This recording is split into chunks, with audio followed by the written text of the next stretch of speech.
Hi, this is OfiliaRoen in Communications 101. I will be giving my speech on church and technology. My cameraman will now span the audience to make sure everybody is here. Thank you.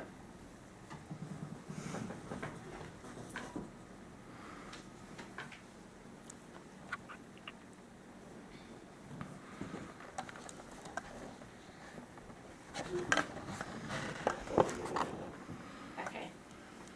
Thank you everybody for coming today. I want to talk a little bit about some of the things that churches are doing in the United States and the use of technology. Think about when you were growing up and what was it like going to church for you. For me, I went to church, and churches were these big brick buildings with stained glass windows, and we had to be very quiet, and there was always an organ playing, it always seemed like anyway. And so I remember leaving the church, or my mom leaving, and having lots of pieces of paper or a big calendar of events, things like that were happening in the church. And we didn't have smartphones, we didn't have cell phones or anything like that, or even computers back then. We didn't have computers, we didn't. And so we always, if we wanted to find out what was happening, if we lost that piece of paper, we had to call the pastor, or we had to call the church secretary, or whoever it was that had that information. So think about how information like that gets disseminated today. Okay? What does the church use as far as in the form of technology? Using technology can reach more and more people and give people a way of getting information about the church, outside of the church, and it also can build relationships with church members, but it also lacks in building relationships with some members or some segments of people. So today we're going to talk about churches can use technology to build their websites, they can interact with church members, and then they can also still miss a segment of the population.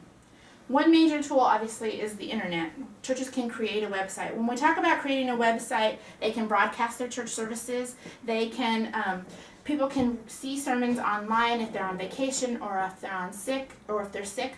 I think one of the biggest things is, especially soldiers who are serving in a different country or wherever they are, they get a little piece of home on their computer. According to an article in the Recorder by Bishop Jordan, he writes about how he has lots of people that come to his church, but once he started putting things on the internet, once he started having services on the internet or information on the internet, hundreds of thousands of people started flocking to the internet and looking at his stuff. A website can also be used to share information about the church. For some that aren't ready to step into a church building, they can go online and they can log in and they can look at the website, they can check out biographies of the different pastors or the different staff members. Another part of that is that they can even email staff members. They can talk to them and send prayer requests, that kind of thing. There is an article in the Denver Post that talks about the Lutheran Church in a different part of the country, where they have set up a network called they've set up Lutheran Links and EcuNet, and what that is people of that denomination or that faith can log in and talk about what their churches are doing. They can talk to each other and just kind of see what stuff that they can learn from each other. There are other tools that churches can use to interact with members in their service. Churches are using the most up-to-date technology to relate to their church members. So if you walk into a church now, according to the Wall Street Journal, there is a pastor in Ohio.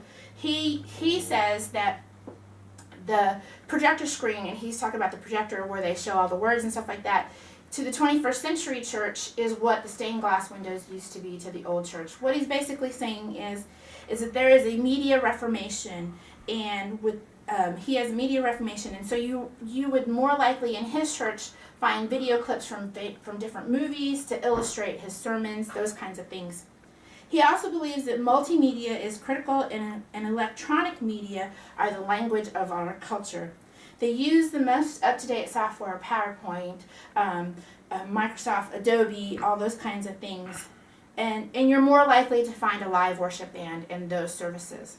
So he uses all this technology to interact with his staff, with his people that come to church. But with all this technology, there are certain groups of people that might not necessarily be reached. The Wall Street Journal goes on to say that high tech does not satisfy the inner person. So basically what he's saying is they're still lacking in that they're still lacking because of the technology. There's a website called Don't Eat the Fruit. According to them, there are winners and there are losers when the church uses technology. When the church adopts the technology, there's two segments that they talk about. One, the first segment is the old and the young. When the church adopts technology, what happens is it tends to be geared to the young. So the older generation who may not have a computer, may not be computer savvy, they end up losing out in that technology. The other segment that that website talks about is the rich and the poor.